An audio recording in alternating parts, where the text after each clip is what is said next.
Les 5 erreurs qui sabotent votre fertilité. Vous mangez sainement, vous prenez vos vitamines, vous suivez votre cycle, vous faites tout ce qu'il faut pour tomber enceinte. Et pourtant, rien. Et si je vous disais que le problème, ce n'est pas ce que vous faites, mais ce que vous faites mal sans le savoir. Dans cette vidéo, je vais vous révéler les 5 erreurs sournoises qui sabotent vos efforts, celles que 90% des femmes font sans s'en rendre compte. Et surtout, je vais vous dire exactement comment les corriger. Allez, on y va. La première erreur, vous laissez une application vous dire quand vous ovulez. Vous ouvrez votre appli, elle vous dit ovulation dans 3 jours et vous planifiez vos rapports en fonction. Le problème, cette application, elle ne connaît pas votre corps. Pourquoi c'est un problème? Les applications, elles font des calculs mathématiques basés sur la moyenne des femmes. Cycle de 28 jours, ovulation 14e jour. Mais vous n'êtes pas une moyenne. Vous pourriez très bien avoir un cycle de 28 jours, mais ovuler au jour 18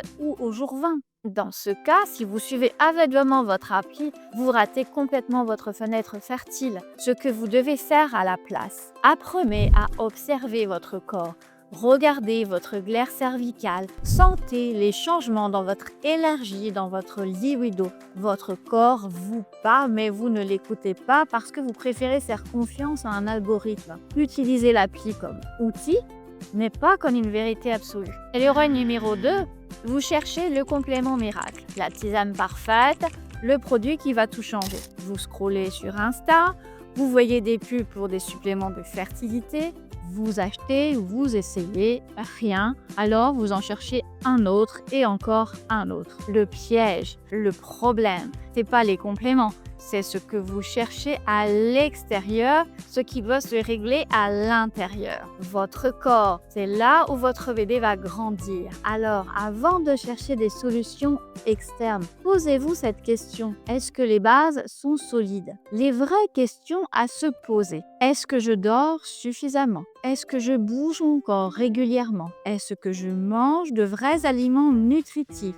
Est-ce que ma circulation sanguine est optimale? Surtout si vous êtes assise toute la journée. Réglez d'abord les fondations. Les compléments, ils viennent après en soutien, mais pas à la place. La troisième erreur, et attention parce que celle-là, elle vient souvent de votre entourage. Vous culpabilisez de trop y penser. Arrête d'y penser et ça viendra tout seul. Tu stresses trop, c'est pour ça que ça marche pas. Lâche prise. Stop. Y penser, ce n'est pas une erreur. C'est normal. Vous essayez de créer une vie. Évidemment que c'est dans votre tête. La vraie erreur, ce n'est pas d'y penser. C'est d'y penser de façon négative. De nourrir la peur au lieu de nourrir l'intention. Votre cerveau, il reçoit vos pensées comme des instructions. Si vous passez la journée à penser, et si ça marche pas, j'ai peur d'échouer encore, mon corps ne fonctionne pas, votre cerveau capte danger. Et quand il y a danger, il bloque. Ce qu'il faut faire, pensez-y, mais pensez-y bien. Prenez 5 minutes par jour pour envoyer un message positif à votre cerveau. Visualisation, imaginez-vous enceinte, épanouie. Affirmation, mon corps sait créer la vie. Méditation guidée pour la fertilité. Changez le message, pas la fréquence. D'ailleurs, si vous voulez vraiment agir sur les bonnes choses, celles qui font vraiment la différence, j'ai créé pour vous une méthode complète pour booster naturellement votre fertilité en 30 jours grâce à la médecine chinoise. Ça regroupe tout, l'alimentation adaptée à votre cycle, les techniques pour réguler vos hormones, les exercices pour optimiser votre circulation. Bref, les vraies bases. Tout est dans le descriptif. Allez, on enchaîne avec les 2 dernières erreurs. La 4e erreur, vous concentrez tous vos rapports sur la période d'ovulation. Vous repérez votre ovulation et là, le jour J, le lendemain, peut-être même le surlendemain. Il reste du mois, rien ou presque. Pourquoi c'est contre-productif? Premièrement, la qualité du sperme. Si votre partenaire ne se renouvelle jamais, vous aurez peut-être plus de quantité, mais pas forcément une meilleure qualité. Le sperme a besoin d'être renouvelé régulièrement, idéalement tous les 2-3 jours. Deuxièmement, la pression. Quand vous misez sur 2-3 jours, ça devient une obligation, un stress.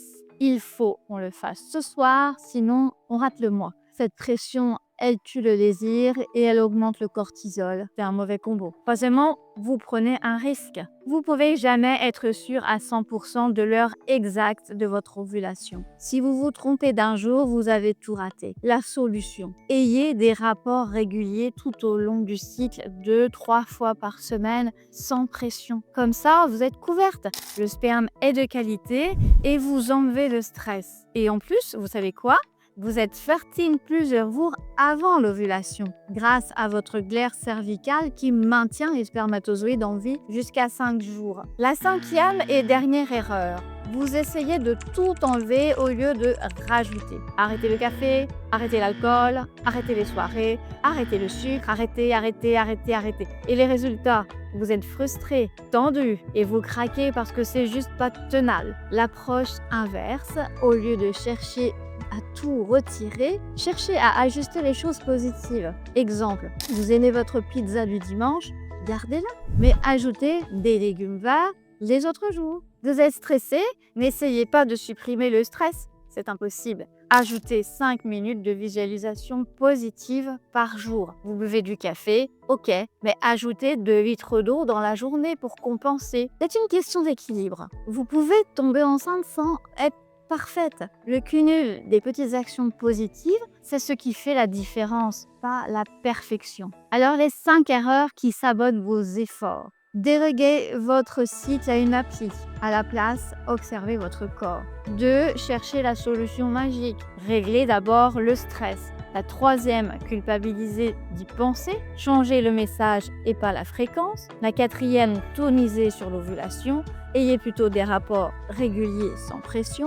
La cinquième, tout enlever. À la place, ajoutez du positif au lieu de tout retirer. Corrigez ces 5 erreurs et vous allez voir, ça change tout. Si cette vidéo vous a ouvert les yeux, likez et abonnez-vous à la chaîne. Je poste du contenu toutes les semaines pour vous accompagner dans votre projet bébé avec des conseils concrets et sans bullshit. Et dites-moi en commentaire laquelle de ces 5 erreurs vous faisiez sans savoir. Je lis tous vos messages et ça me donne plein d'idées pour les prochaines vidéos. Je vous envoie toutes mes plus belles ondes. Soyez bienveillante avec vous-même, corrigez ce qui doit l'être et faites confiance à votre corps. Je vous dis à très bientôt.